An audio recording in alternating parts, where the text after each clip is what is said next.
Welcome to the world of the Tiger Princess. I love reading. I never have enough time to read as much as I would like, and my TBR list, that means to be read for those who don't visit book club groups on social media, is longer than I could possibly read in my lifetime. It's also longer than my means to afford it, so basically I have to buy and read it in a few books at a time. And all the while it gets longer and longer as I come across books from new authors that I like the look of. However, sometimes there's a book I just have to read immediately, and I have to buy it in hard copy form. Anna by Sammy H.K. Smith is one of those books. Before I go much further, I'm going to warn you. The full podcast is a complete review of the book, and thus there are spoilers. For those who don't want spoilers at all, here is my Amazon review of the book. This was the best dystopian book I have ever read. I had emotions wrenched from my soul one by one. I cried, I shuddered in pain, I was terrified, and I am not going further for fear of spoiling it for anyone else. I couldn't put it down once I'd started. I finished reading it and felt bereft that it had ended. And that is what a good book does to me, and this was most definitely a good book. This is the blurb. Beaten, branded, defiant. Anna is a possession. She is owned by the man named Will, shielded from the world of struggles by his care. He loves her, protects her, and then breaks her. Anna is obedient, dutiful, and compliant. Anna does not know her place in the world. When she falls pregnant, Anna leaves her name behind and finds the strength to run. But the past and Will catch up with her in an idyllic town with a dark secret. This time, it's not just Anna who is at risk. Sammy H.K. Smith is the author of In Search of Gods and Heroes and has contributed to the anthologies The Nun and the Dragon and The Book of Angels. She lives and works as a police detective in Oxfordshire, specialising in domestic and sex abuse, and also co-owns Grimbold Books and runs the imprint Crystal Ink. When she isn't working or publishing, she studies part-time with the Open University and works on her own writing projects, all the while looking after her gorgeous sons and the menagerie of cats and dogs she has. Her husband is a very patient man. As you can see from her bio, the author is someone who has seen what the nasty side of life can do to people from all walks of life. She has championed those people and seen the perpetrators brought to justice in our world. So this book, being a dystopian psychological thriller, is going to be full of realistic examples of those people. It is beautifully, heart-wrenchingly written and needs to be read. As Shalini Boland says, dark and compelling. Once you start, it will be hard to stop. And if that's your kind of story, then Anna is available in all formats, from bookshops and online. Go read it. You won't be disappointed. Now, if you don't want to hear anymore, this is your 30-second warning to stop listening if that's what you want to do.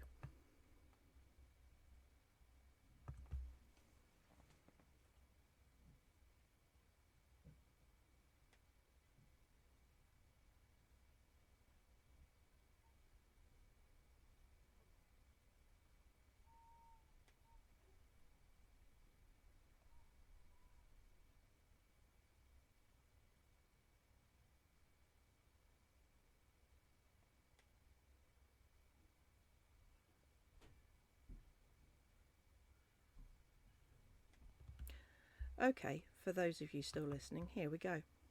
I knew Anna was going to be a difficult book to read for me, because anything to do with children is difficult for me to read, and the blurb promises the involvement of children.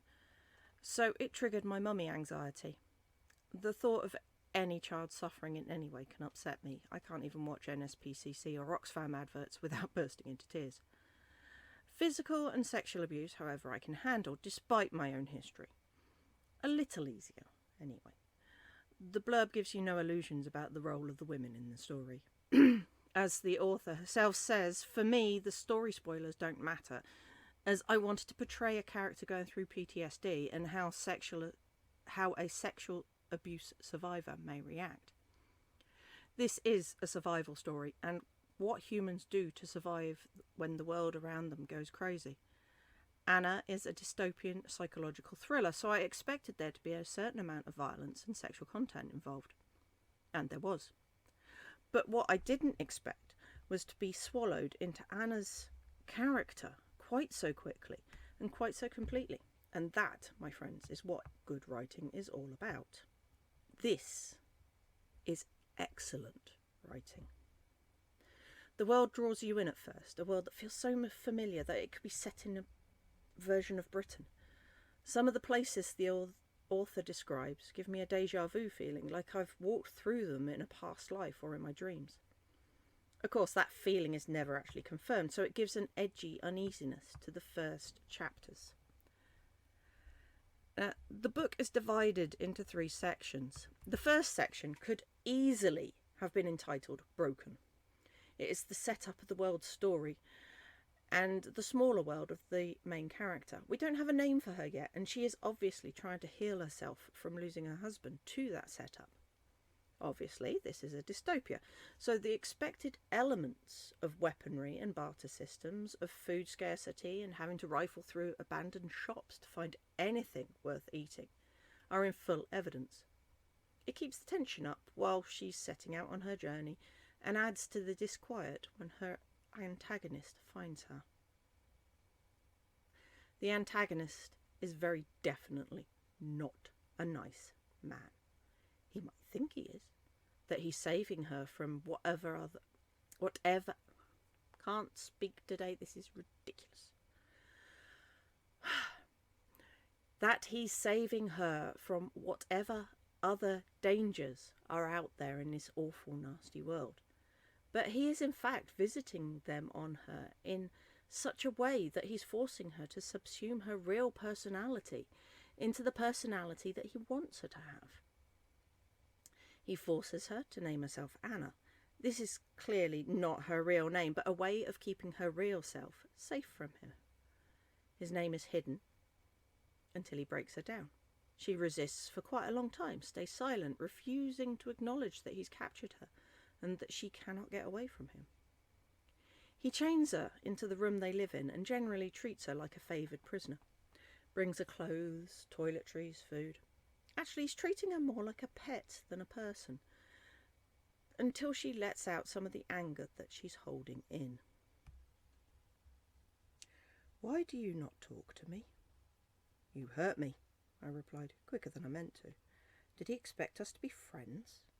The man without a name, without compassion, and to judge from his eyes, without a soul. I crawled out of his grasp. The towel slipped to the floor and my coconut-scented hair fell around my face. "I protect you." He still knelt, and I stared at him in confusion, unsure if he truly believed the lie that came from his lips. "You hurt me," I spat. Gracious, gracious. The words bounced around my mind, but I angrily pushed them to one side. Damn Anna! Damn being gracious! The rage was back. It had been quelled by my brand, but now it returned, and I stood up in fury and lunged towards him. I would scratch his eyes to stop him staring at me if I must. He expected that, I think, for he grabbed both my wrists. I howled like an alley cat, but he didn't try to silence me, not this time. "Beat me!" I wanted him to do it. The anger needed sating once more. But he didn't, and that made me angrier. His grip tightened as he tripped me. I landed heavily on my back and cried out in pain. He straddled me, and I continued to growl and fight back. Maybe I should have done this at the start. Maybe I should never have given up. He pinned my arms above my head, knocking over the bucket of water. "Enough." He took my wrists in one of his hands and placed the other over my mouth. I tried to bite, but he pressed down firmly. "I protect you. You need taking care of." I get the feeling that he might be damaged in some way, that he has a much simpler view of the world than Anna does. This is not an excuse for his behaviour, but an explanation of why he might be this way. Then we find out that his name is Daniel. I will admit this name shook me, as it's the name of my life mate, and father of my own children, I had to stop for a while at this point to reacquaint myself with my Daniel. The Daniel in the book is clearly well respected for the skills he has and liked by other men. He's also violent. He can beat and kill at the drop of a hat, especially when his possession of Anna is threatened by other men. He's charming to anyone that he feels he needs to be, a quality that comes out a lot later in the story. And he lies so perfectly that it's clear that everyone he meets has a different person in their mind. When he takes Anna to a friend's house, we find out that his name is Will to them, that Daniel was just what he used with other people. Who knows how many names he uses in his travels, because it's also very clear that he travels a lot. The town is organised, but very rough, and it feels a lot like it belongs in a western. Even the doctor he takes Anna to has bought into the way that the world is organised in this town. Nothing is certain for Anna, and this hurts her as much as he does. Eventually, Anna, hiding the fact that she is pregnant, persuades Will to leave that town, and she escapes from him in the process. The way that she escapes from him made me feel both happy for her and ashamed of myself for enjoying it, because it's necessarily violent, and the violence she has to use hurts her even more. We aren't told of her flight through the countryside or where she specifically ends up, but it very much feels like she starts the book in the south of Britain and heads north. When the second section starts, she's been in the coastal town for 2 months. If I had to pick a title for this section, it would be Safety? Here, everyone seems happy and content with the life they have. There's peace and food there. There are people who are clearly of the same mind as each other. Or so it seems. And by changing her name to Kate, she feels that she can begin to enjoy life again and have friends. She's even feeling strong enough to become a proper part of the community as a librarian, despite being far along enough in her pregnancy to start feeling kicks. As we get deeper into the story, cracks begin to appear in the sanctuary. Tension is returned to the wider story by the town enforcers, who are very clearly the violent steel under the velvet glove of peace in the town. First, when they object to the town plan to have a library and school. Secondly, when Simon, the enforcer leader, reinforces the rules to Kate in the library. Late in the morning, my attention was drawn to the door. Simon was staring at us. I placed my hands on my bump. "How's the baby, Catherine?" Simon asked. "Fine." "I'm glad. A new baby will be wonderful and just what the town needs." I went to stand. I didn't like him looming over me. My ledger slipped from my lap, and instinctively I bent down to pick it up, my top riding up at the back as I did. I pulled it down quickly, placing the ledger on my desk as I glanced at his face. It was blank, as always. "Is there anything you need, Catherine, from the other town? They have a lot more supplies." "No, thank you." "What about for the baby? Do you need clothes, nursery equipment?" Disliking this sudden interest, I shook my head and stepped back, creating space between us. He smiled, his eyes creasing in the corners. It was a genuine smile, of that I was sure. It confused me. "If you think of anything, let me know." He paused and added, "Or Glenn, or Nikki, anything at all." "I will, thanks." We watched Nikki interacting with the parents while the children ran around the library chasing each other. Giggles echoed through the high-ceilinged room. "Sorry if I come across as a moody bastard at times." I looked at him and frowned. "No, it's fine."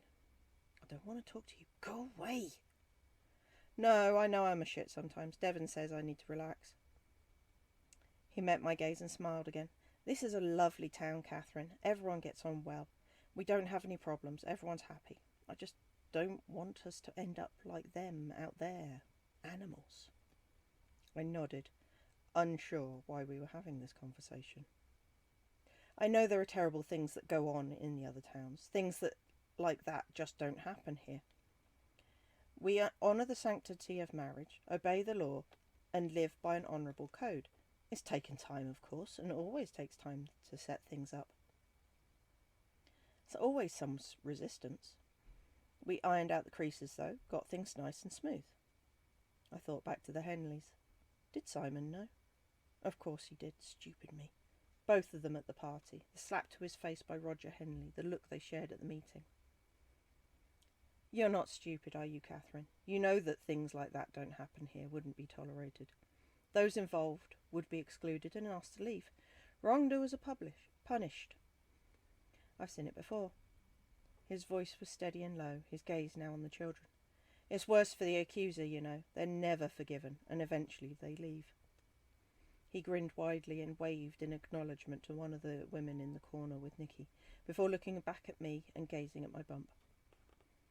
It's a nice place here. We're not like the other places, or even like Blackwood. You won't be judged because you're pregnant and unmarried. We love you and care for you. I tried to shut him out and concentrate on the children playing. When the country closed her borders, the disquietude and defensive belief of different groups bubbled and grew until the unease morphed into hate and segregation. Those with common beliefs banded together and new towns were formed. If I had found myself in one of those communities instead of here, I didn't doubt that I would be an outcast and my baby taken. I knew the stories. Unwed and unclean. I was a sinner in their eyes and unworthy of saving. I'd hate that to happen to you. I nodded again. I had no reply. And thirdly, when there is a trial of a fisherman who is accused of killing his colleague and is exiled from the town, the hold of the enforcers is magnified by Nicky, who explains it in one simple phrase. The right choice is the one that keeps us alive. A phrase that is coined by the leader of the enforcers when he sets them up. Kate makes choices in keeping herself and the baby alive. She has no idea if they are good or bad, but in making those choices, she keeps her sanity and regains who she is through the library and the children in the school. Her memories trouble her and she has nightmares. Her friends are aware of this and try to support her, helping her to find peace. Unfortunately, once Nicky returns from a trip to the nearby town with the enforcers, the peace is shattered for Kate.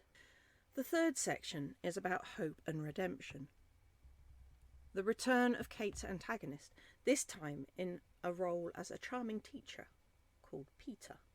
His attempt to control her again is contrasted against Kate's unburdening to the vicar, Rich, and the arrival of the baby. Reading how much she loves the baby and wants to protect it brought tears to my eyes. It recalled the feelings I had with each of my children immediately after birth. I could almost taste that new baby smell and the softness of their skin as I held them against my chest or fed them. It also brought that fierce mama bear protectiveness up, that strength and determination that my baby would not be subject to the pain and dangers that I had weathered. I felt so connected to Kate at this point. The presence of Peter, the pain he caused hovering over her happiness, made me want to kill him myself, and it made me think about what has happened in my own life and how it changed me. Made me less trusting of people who appear out of the blue, even if they seem to have good intentions. The unease from the first part that Kate had lost in the second part returns with a crash, so heavily it makes you catch your breath. You watch as Peter makes himself at home, makes himself indispensable to the town, as various people that Kate had become friends with try to get her to trust him. Then comes the kicker for this section. Threat is placed squarely in front of Kate. It was just the two of us again. Well, three of us. The measured sounds of the chopping, the only noise between us, until he looked up and smiled. It's true, you know, the story of my father. I said nothing, but there was no stopping him. He was a great man until the attacks, until the Republic wannabes took his independence away. He got legs and a shitload of compensation, but it made no difference to his dented pride. Stopping and flexing his fingers, his eyes burned into mine. He'd always been a very physical man, played rugby every weekend, climbed mountains for animal charities, cycled thousands of miles in the aid of independence movement. Loads of that sort of thing. Afterwards, he just wasn't the same, but he was always smiling, and he loved us up to the end. right up until he killed himself a month before I graduated university. I loved him through all of that, you know. He was the one that said I should be a teacher, that I had a natural talent for teaching. I loved it too. It's great to be back in the classroom. Thank you, Kate, for making that happen. Don't thank me. If it wasn't for you, I'd be out there still. We need to talk. I've missed you. I didn't get the chance to reply, for Hayley walked back in and slid the keys onto the worktop with thanks. I stared at the key ring and dry swallowed. The metal Scotty dog, linked to his keys, stared back at me with lifeless eyes and a familiar chipped ear. My palms moistened, but my arms and back were so cold that shivers racked me. I coughed in an attempt to swallow and force air back into my chest. With my head down and my hand in front of my mouth, I hid the tears that had formed. Strong. I needed to be strong. Blinking furiously, I forced the tears away as Hayley patted my back. Hayley noticed my gaze. That's a cute keyring. Oh, this old thing? I've had it years. I was down in, God, I can't remember when. It was some years back on a school trip, and I brought it in one of those souvenir shops. In fact, if I remember rightly, all the teachers bought one. He lied with ease. I've not seen one as a keyring before. She turned it over in her hands, and I sat on my hands to stop them shaking. I thought it had been lost. It took me quite some time to find it again, and I was relieved when I did. It has a lot of sentimental value. I forced myself to look at him, and he grinned cheerfully, with a tiny, barely perceptible nod to me as he continued to slice.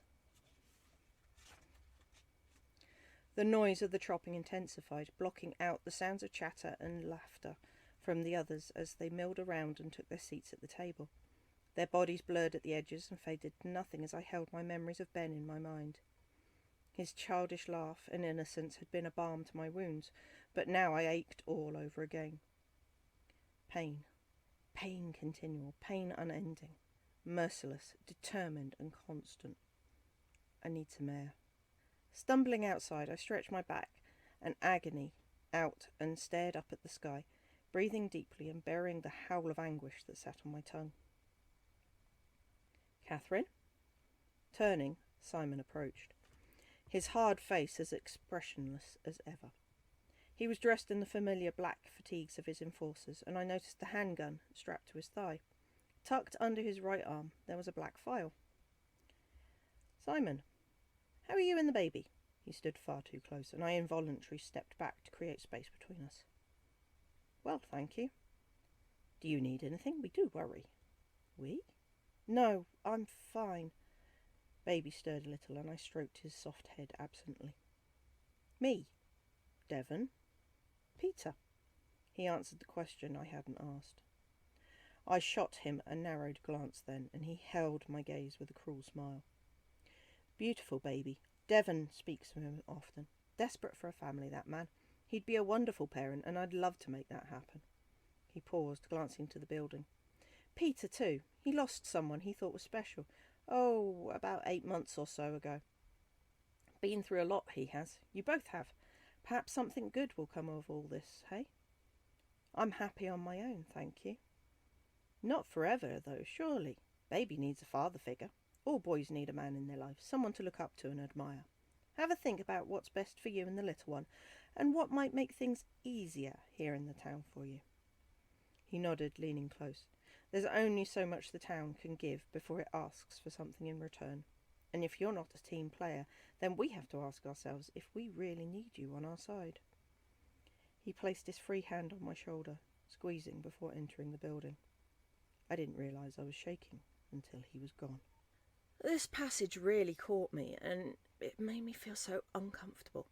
All of the years I've spent trying to ignore the judgment and threats that have come from men and women in the past, the subtle finger of patriarchy winding its way through their words, the command to do what you are told or you'll be replaced by someone else who will do it, in so many different situations. I'm not going to spoil the end of the story. I don't want to put anyone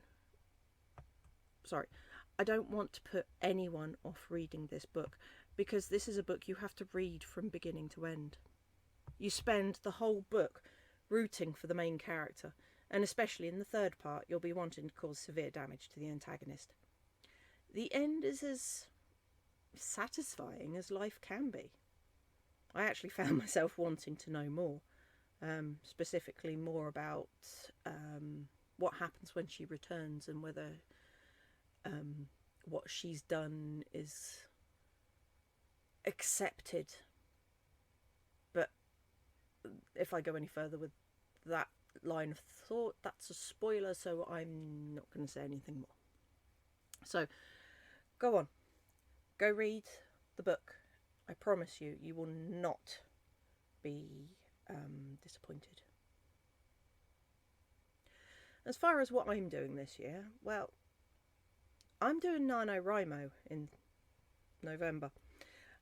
For those of you who are not in the writing loop, NaNoWriMo stands for National Novel Writing Month, and it was started in America, which is why it says national and not global. I don't know, maybe they ought to change the name, but it's catchy and it sticks. So basically, you write 50,000 words for 30 days over November, right? Last year I wasn't so successful, and I really want to be able to write without having to work on a podcast. So there won't be a podcast in November. For Nano, I am going to be working on a story called Shadow Invasion. I'll be posting a chapter at a time. Some will be long, some will be short. If you want to join me in that journey, log on to wattpad.com, look up Mandy Ward, or one word, and find my profile. The story I'm writing actually has NaNoWriMo 2021 at the beginning of it, so you'll know exactly which one to find. I hope you join me and see how the new story goes. My next podcast is going to be about the land far away, and I'll also be doing a reading of one of the books. Hopefully that will be in December, but I can't guarantee it will happen. I have 4 children, and December is always a busy time for me. As ever, you want to support me, you can find my links in my bio, and I'm on Patreon, I'm on Ko-fi, I'm on Facebook. I'm no longer on Twitter. I decided to take a break from Twitter. I might not actually reactivate my account. I didn't really get much use out of it, to be honest. But I am on TikTok. I don't have very many videos, but I am on TikTok. So if you want to come and join me there, come and find me. Thank you, and that's it for this episode.